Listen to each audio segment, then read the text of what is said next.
안녕하세요, 뉴스반장입니다.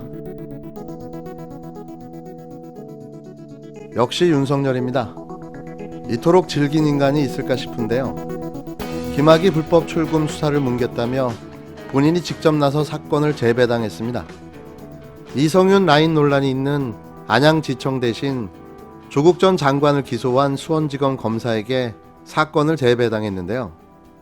또 지멋대로 사건을 가지고 장난질을 시작한 겁니다.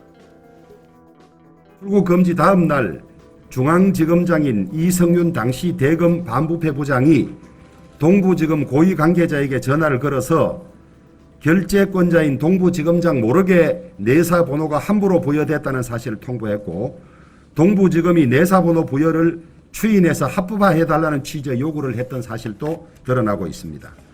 당시 대검 진상조사단은 김 차관이 이미 무혐의 처리된 중앙지검 2013년도 사건 번호를 기재한 출금 요청서로 출국을 막았고, 몇 시간 뒤 행정처리 차원에서 긴급 출금 승인 요청서에서 있지도 않은 2019년 내사 번호를 찍어서 허위의 공문서를 작성한 걸로 드러나 있습니다. 특검을 도입해서라도 법무부 장관 박상기 장관을 비롯한 중앙지검장 이성윤 여러 사람들의 불법을 특검이 낱낱이 밝혀내야 할 것입니다.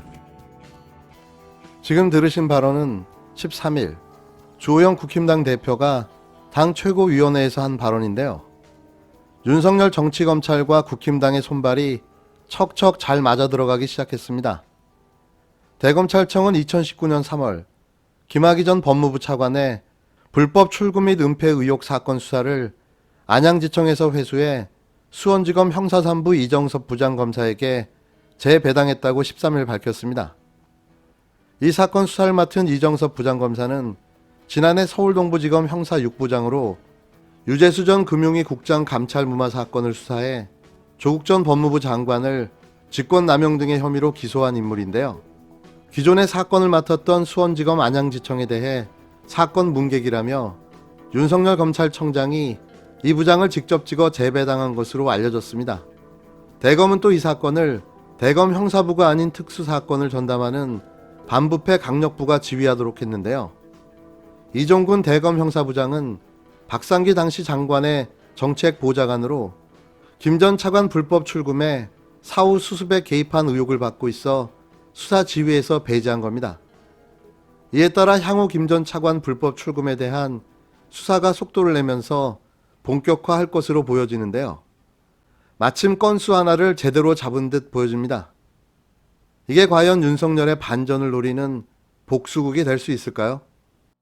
지난달 6일 국힘당이 법무부를 고발한 이 사건은 이틀 뒤인 8일 법무부가 있는 경기도 과천시 관할 검찰청인 안양지청에 형사3부 김재성 부장검사에게 배당됐는데요.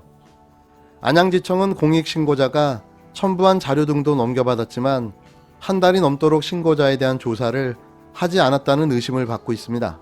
이를 두고 이근수 안양지청장, 박진원 차장검사 등 안양지청 지휘부가 불법 출금 직후 은폐 시도를 한 의혹을 받는 이성윤 서울중앙지검장, 당시 대검 반부패 강력부장 밑에서 일했던 것이 영향을 미쳤다는 말이 나왔는데요. 대검 관계자는 이정섭 부장이 지난해 김학의 수사단에서 김 전 차관을 수사했고 공판까지 맡았기 때문에 더 공정하게 할 수 있다고 판단했다고 말했습니다. 김학의 전 법무부 차관 출금 요청 서류에 가짜 사건 내사 번호가 기재된 것을 두고 법무부가 긴급한 경우 관행적으로 임시 번호를 부여하고 사후에 정식 번호를 받기도 했다고 해명하자 일선 검사들이 세상에 그런 관행이 어딨냐고 비판하면서 파문이 확대되고 있는데요. 다수의 법조인은 해명이 아니라 사실상 불법성을 시인한 것이라는 평가도 내놨습니다. 하지만 이런 관행은 심심치 않게 해왔던 정황들이 확인되고 있는데요.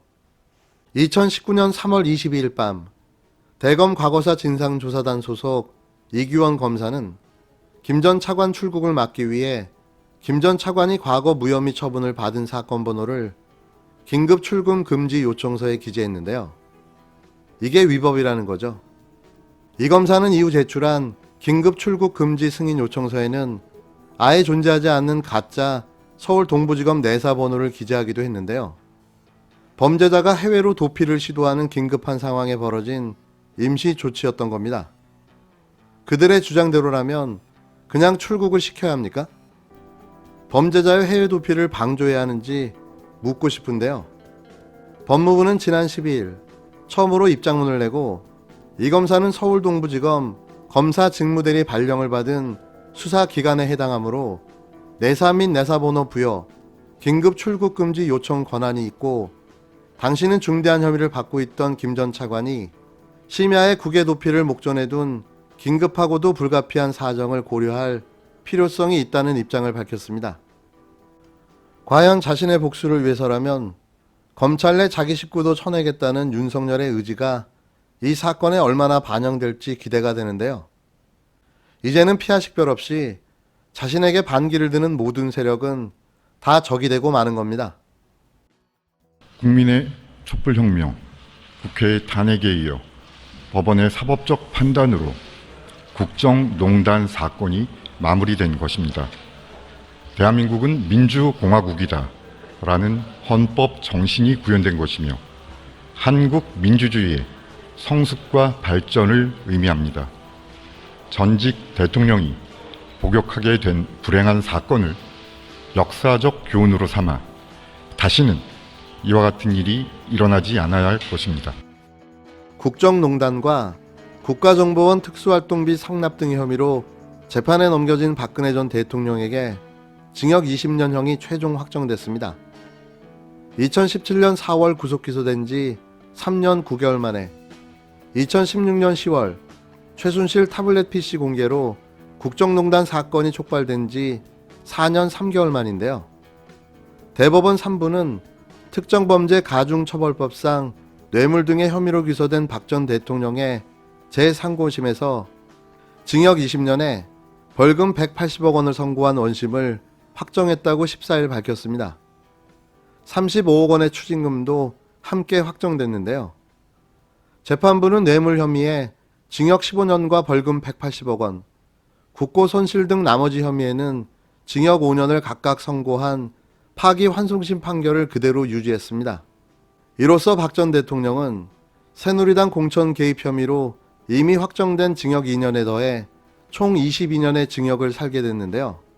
헌정사상 초유의 파면이란 불명예를 겪은 박 전 대통령은 두 번의 대법원 재판 끝에 결국 네 번째 전직 대통령 기결수가 돼 수감을 하게 됐습니다. 박 전 대통령 재판은 국정농단 사건과 국정원 특활비 상납 사건으로 나뉘어 진행됐는데요. 국정농단 사건 1심은 최순실과 공모한 미르, K스포츠대단 출연금 모금, 삼성의 정유라 승마비 지원 중 일부를 뇌물로 인정해 징역 24년에 벌금 180억 원을 선고했습니다. 2심에서는 삼성 영재센터 후원금이 뇌물로 추가되면서 징역 25년에 벌금 200억 원으로 형량이 늘어났는데요. 국정원장들로부터 모두 35억 원을 받았다는 특활비 상납 사건의 1심 재판에서는 징역 6년, 2심에서는 징역 5년이 선고됐습니다. 대법원은 2019년 8월 29일에 국정농단 사건, 같은 해 11월 28일에는 특활비 상납 사건의 원심 판결을 깨고 서울 고검으로 돌려보냈고 이후 사건은 합쳐 심리됐는데요.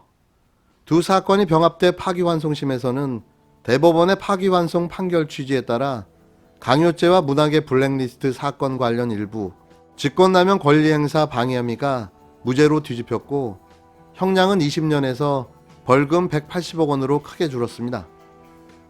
이날 판결로 3개월 사이에 전직 대통령 2명에게 잇따른 중형이 확정되는 불명예의 흑역사가 쓰여졌는데요. 앞서 이명박 전 대통령은 지난해 10월 29일 징역 17년에 벌금 130억 원이 확정돼 복역 중입니다. 전직 대통령의 징역형 확정은 노태우 전두환 이명박 전 대통령에 이어 박 전 대통령이 네 번째인데요. 제발 이게 마지막이길 빌어봅니다. 피청구인은 대국민 담화에서 진상규명에 최대한 협조하겠다고 하였으나 정작 검찰과 특별검사의 조사에 응하지 않았고 청와대에 대한 압수수색도 거부하였습니다. 이 사건 소추와 관련한 피청구인의 일련의 언행을 보면 법 위배 행위가 반복되지 않도록 하여야 할 헌법 수호 의지가 드러나지 않습니다.